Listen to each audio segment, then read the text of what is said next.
नमस्कार. मी डॉक्टर एकता, homeopathic consultant, कॉस्मेटॉलॉजिस्ट, ट्रायकोलॉजिस्ट, Dombivli waste. आज आपला छोटासाच व्हिडिओ आहे, पण खूप इम्पॉर्टंट व्हिडिओ आहे. आजचा व्हिडिओ आहे विटॅमिन डीवर. विटॅमिन डीचं नाव तुम्ही ऐकलंच असेल. विटॅमिन डी आपल्याला उन्हामधून मिळतो असंही तुम्ही ऐकलं आहे, म्हणून ह्याला सनशाईन विटॅमिन असं म्हणतात. बरं, विटॅमिन डीचं आपण काम काय नेहमी ऐकलेलं आहे. आपण विटॅमिन डीचं नेहमी काम ऐकलेलं आहे की हाडांना कॅल्शियम नेण्यासाठी इम्पॉर्टंट आहे. हाडं मजबूत करायला कॅल्शियमसाठी विटॅमिन डी इम्पॉर्टंट आहे. पण फक्त हाडांना मजबूतीसाठीच विटॅमिन डी लागतो का? मग हेच आपण आज पूर्ण डिटेलमध्ये पाहणार आहोत. सो व्हिडिओ शेवटपर्यंत नक्की बघा, सबस्क्राईब करा, आवडल्यास लाईक करा आणि इतरांना पण शेअर करा, जेणेकरून इतरांच्या पण नॉलेजमध्ये भर पडेल. बरं, विटॅमिन डी हा एक चावीसारखं काम करतो. हा एक हार्मोन आहे असं म्हटलं तरी चालेल. हा एका चावीसारखं काम करतो. फॉर एक्झाम्पल, तुमचं बोन आहे, हाड आहे, त्याच्यामध्ये कॅल्शियम जायला पाहिजे. कॅल्शियम तुम्ही जेवणातून घेताय किंवा गोळीमधून घेताय. मग ते आपण हाड मजबूत व्हायला कॅल्शियम खातो, बरोबर आहे. मग रक्तात तर कॅल्शियम आहे, पण ते हाडाच्या आत जायला पाहिजे. हाडाला लॉक आहे समजा लावलेला, त्या लॉकला चावीच नसेल, लॉक उघडलाच नाही, तर कॅल्शियम आत जाईल का? आणि कॅल्शियम जर आत गेलं नाही तर काय होईल? जर आतमध्ये कॅल्शियम गेलं नाही तर हाडं मजबूत नाही होणार, ठिसूळ होणार. मग विटॅमिन डी हे चावीचं काम करतं. विटॅमिन डीची चावी हाडाला लागली, ब्लडमध्ये विटॅमिन डी असेल तर कॅल्शियम हाडाच्या आत जाऊ शकतं आणि त्यामुळे हाडं होतात मजबूत. म्हणून हाडं मजबूत व्हायला, कॅल्शियम हाडांपर्यंत पोचायला किंवा जिथे जिथे कॅल्शियमची गरज असते, मग आपल्या मसल्सलाही गरज असते, हाडांनाही गरज असते, ब्रेन्सलाही गरज असते, दातांना सुद्धा गरज असते, काही हार्मोन नीट बनण्यासाठी सुद्धा काही ठिकाणी गरज लागते. अशा ठिकाणी सर्व ठिकाणी विटॅमिन डी काम करतं. म्हणून विटॅमिन डी खूप इम्पॉर्टंट आहे. विटॅमिन डी कमी झाला ना तर या सगळ्या गोष्टी डिस्टर्ब होत जातात. बरं, विटॅमिन डी रक्तात असलं तर आपली इम्युनिटी स्ट्रॉंग राहते.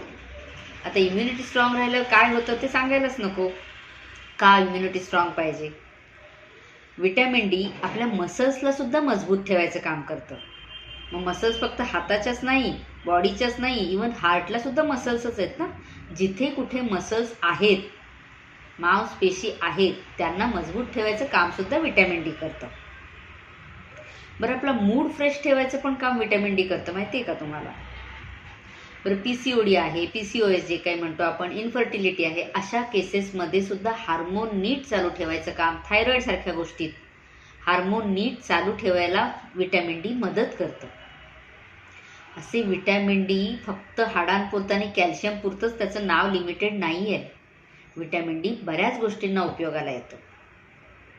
मग आता विटॅमिन डी कमी झालंय कसं कळणार? विटॅमिन डी मिळतो कशातून? विटॅमिन डी आपल्याला जेवणामधून मिळतो, पण सगळ्यात जास्ती मिळतो तो सूर्याच्या प्रकाशातून. ते पण सकाळचं ऊन कमीत कमी 20 ते 30 मिनटं पाहिजे. सकाळचं म्हणजे साधारण तुमचं 7:30 ते 9:30 पर्यंतचं धरा. त्याच्यानंतर मग रेडिएशन्स वगैरे हेवी हीट चालू होऊन जाते आणि मग टॅनिंग सुरू होऊन जाते. त्याच्यामधलं तुमचं 20 ते 30 मिनटाचं विटॅमिन डी मिळणारं ऊन तुम्हाला कवळं ऊन मिळून जाईल.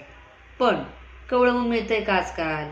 विटॅमिन डी 90% लोकांना इंडियामध्ये कमी आहे. ब्लड टेस्ट केलं तर बऱ्याच जणांना विटॅमिन डीच डिफिशियन्सी दिसते. कारण काय आहे?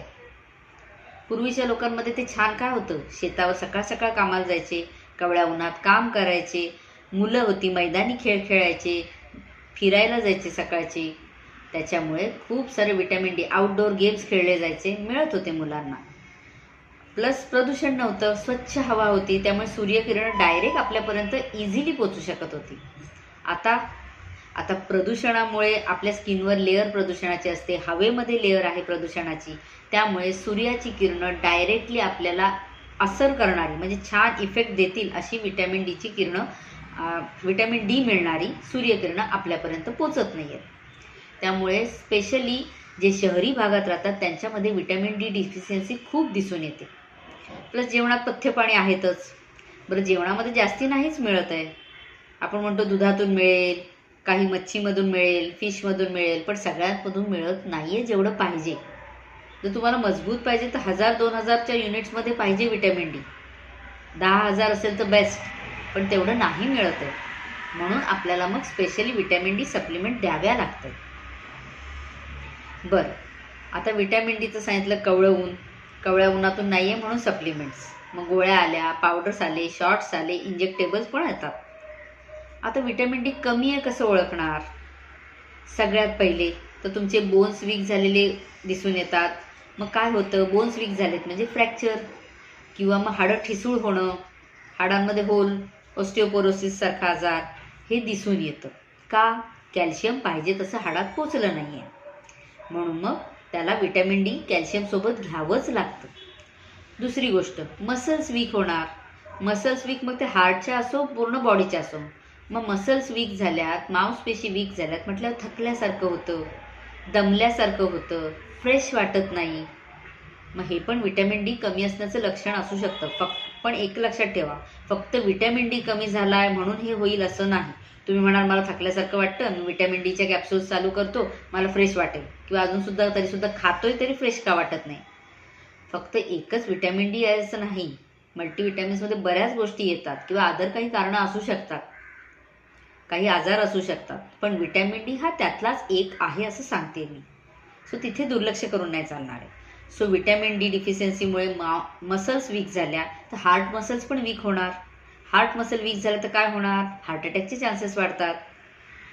इम्युनिटी वीक होते. आता इम्युनिटी वीक झाली म्हटल्यावर काय होणार? सारखं आजारपण.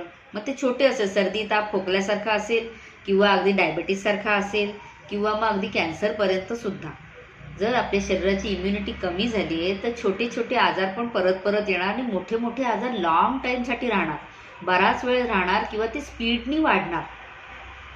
त्यांचा रेट वाढून जाईल आजाराचा. म्हणजे कॅन्सर पटापटा वाढू शकतो जर झाला असेल तर. वीकनेस वाढू शकतो. डायबिटीस खूप लांबपर्यंत, किंवा डायबिटीसचे लेवल पटापटा वाढत जातात. शुगर लेवल कंट्रोलमध्ये नाही राहत. या बऱ्याच गोष्टी होतात. मग आपल्याला इम्युनिटी पण स्ट्रॉंग हवी आहे, मसल स्ट्रॉंग हवे आहेत. हार्ट अटॅक, डायबिटीस आपल्याला नको आहे तेवढ्यात म्हटल्यावर आपल्याला हेल्दी डाएट पाहिजेच, सनलाईट पाहिजेच, आणि नाहीच तर आपल्याला फूड सप्लिमेंटमधून विटॅमिन डी मेडिसिनल सप्लिमेंटमधून घ्यावेच लागतात. बरं, त्याच्यानंतर मूड स्विंग्स.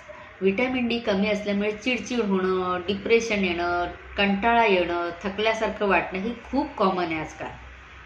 सो कधी कधी तुमचं मन तुमच्या कंट्रोलमध्ये नसेल, सारखा राग येतोय, सारखे टेन्शन्स येत आहेत, टेन्शन कंट्रोलच्या बाहेर सहन होत नाही आहेत आता, मग आपल्याला डिप्रेशनमध्ये जायची वेळ येते. अशा गोष्टींमध्ये सुद्धा विटॅमिन डी काम करतं.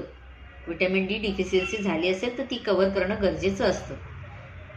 नंतर आहे PCOD, PCOS, थायरॉईड, इन्फर्टिलिटी. या अशा लेडीज प्रॉब्लेममध्ये सुद्धा विटॅमिन डी खूप महत्त्वाचा राहतो.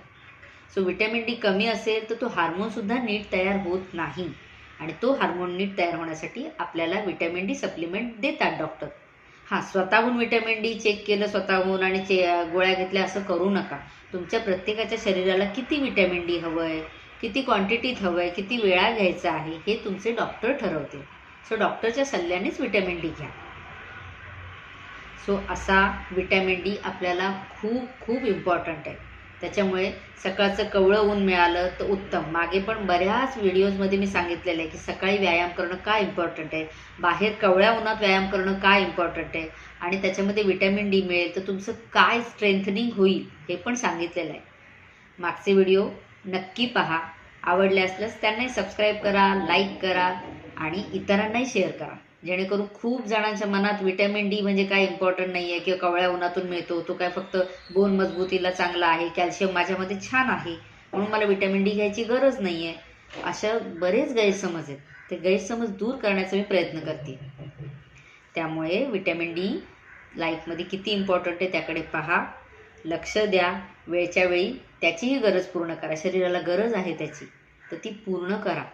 फक्त हाडांसाठीच नाही, सगळ्या गोष्टींसाठी आणि आपल्या यंगनेससाठी, आपलं हेल्दी लाईफसाठी विटॅमिन डी खूप इम्पॉर्टंट आहे.